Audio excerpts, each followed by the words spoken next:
Acer has announced they've created a brand new streaming box, and I would love to tell you that it's going to surpass the Nvidia Shield. You know, this is a company that makes computers, so it should be crazy powerful, but oh boy, do I got something to show you. Now, I'm in a little bit of pain today. As you guys can see, I finished session number 4 of my tattoo, and I want you guys to guess down below in the comments, what do you think it is? We still got some to go up here too. And if you're new to the channel, I go by UG Tech, and I try to help people like you, just normal people, save money on streaming services and learn about the newest devices being released. So if you enjoy that and you want to support the content, literally the best thing to do is just subscribe down below. That way you're notified every time I have a new video, and hopefully you watch it.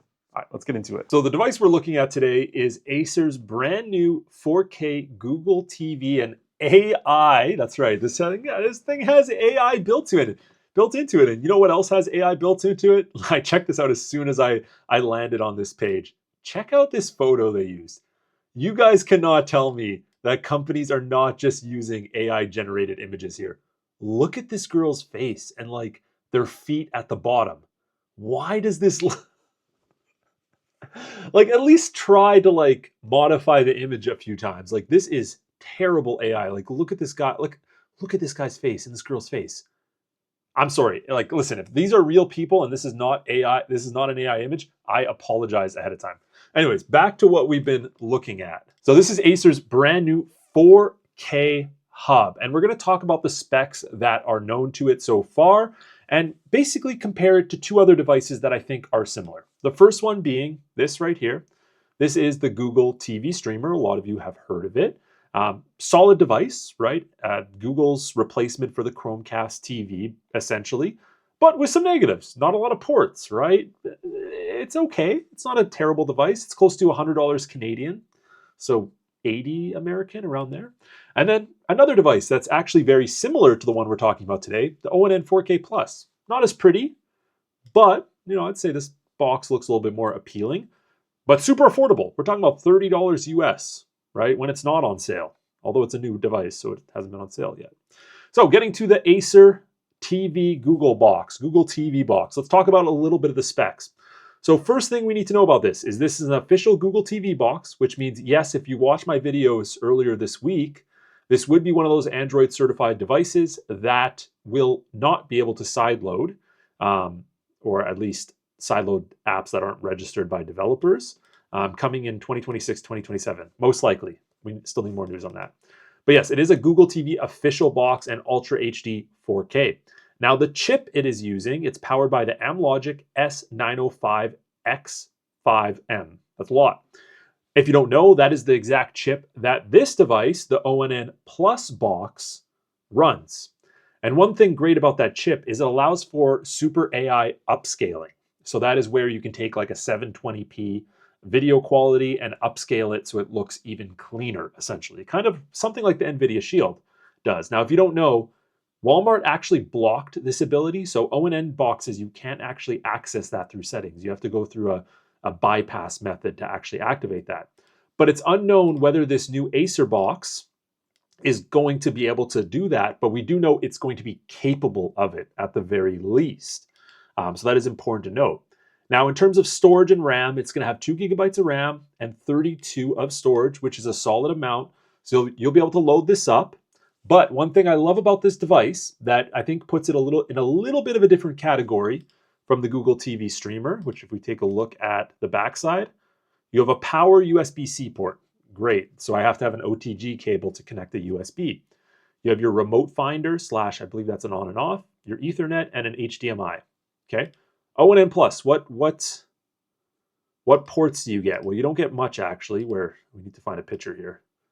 I don't think there is a picture. Let me scroll down here. Okay, if I remember right, it's just USB-C plug-in, right? You don't get any other ports. It's just that and HDMI. There's no actual USB port to it. It's not like the Pro model. Now, for this device, oh man, you get ports. So let's scroll down here because they actually have a picture, yes, right here, of all the ports you're going to have access to. So you have a full-size HDMI on the side, so you have a full-size USB on the side. You have a USB-C, which can be used for data on the side, so not just a power port. You have a USB-C power port, so you could OTG that. use an OTG cable if you needed to. Full-size HDMI. You have your Ethernet port. You have your optical. And then you have your micro SD slot. So you are literally getting so many ports with this, which is something that I have found a lot of devices have missed out on. So this in itself is going to put it a little bit different because it's more like generic Android box where they just shove a bunch of ports on it. But that's a good thing because you can connect both a keyboard remote using your normal USB port, and you can connect a USB-C port, something through there, at the same time, whether you're charging something or you want to plug another thing in there to power it or data transfer of some sort. Great. I love that it has with this. As well with the design, I think they've done a good job here. Of course, you're going to get that generic Google TV remote, but that's not a big deal. So down here, they kind of go through all that. Now, I'm going to assume this does have Dolby Vision and Dolby Atmos. However, again, we don't know that just yet. But let's talk price, because right now it's already available in South Africa. I'm going to try to order it from South Africa. If I can, I will. I'll pay $200 to get this here just to review it for you guys, which is $85 USD. Okay, so that is putting it very close in price. Right now, we're on the Canadian page here. But the Google TV streamer, I think US dollars is around 80. Am I right on that? Maybe 75? So you're putting it right at the same price, of course, accounting for the conversion. So this could be a little bit different when it comes to getting it in the US. But you're putting it right in the path of the Google TV streamer. But then this is a device that is about as powerful as the ONN Plus box on paper. Again, that doesn't always lead to practical storage. More storage, of course. And it's obviously way more expensive. This is a $30 device. Now, one thing that Acer is kind of saying this is going to be really good on is gaming.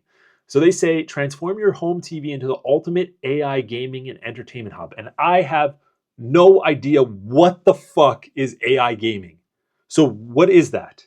It says a compact yet powerful device built for gamers. So I have no idea how this is going to be any different from the Google TV streamer for gamers. I actually don't know what they're talking about here or how this is going to be any different. I don't know what AI gaming is. If somebody can explain to me what that is this just like shitty built AI games? Obviously not. So I don't know if they're talking about the ability to play like, different systems, or like, is this meant for retro gaming, or does Acer have like a cloud gaming platform I don't know about? Anyways, lots of questions still to know. Again, no idea what AI gaming is. If you can let me know down below. But that's pretty much all the information we have on it so far. They've kind of had it all listed down here too. So again, let me know what you guys think. Is this going to be a banger? Is this a disappointment? Is this the brand new Nvidia Shield? Probably not. Let me know what you think down below. Oh, and before you go, if you guys want to support the channel, as you guys know, YouTube is not paying creators as much anymore. Payments are way down. And I obviously do this for you guys. It's my full-time job. So if you do want to support the channel, I don't ask for money at all. I don't ask for donations. I don't need any of that. But if you want to get yourself a service and also support the channel, I have my personalized link to IPVanish down below. They give a very generous kickback anytime you purchase. And that brings you to this page right here where you can get up to 30 days free. You get a 30-day money-back guarantee with the 2-year or 3-year plan. And they're also giving you eSIM data now. So this is a really cool add-on on the 2-year and 3-year, where you get 3 gigabytes of eSIM data you can use anywhere around the world, which is pretty sweet. So definitely check that out, guys. Yeah, again, thank you for supporting me, and thank you for watching this video. I'll see you later.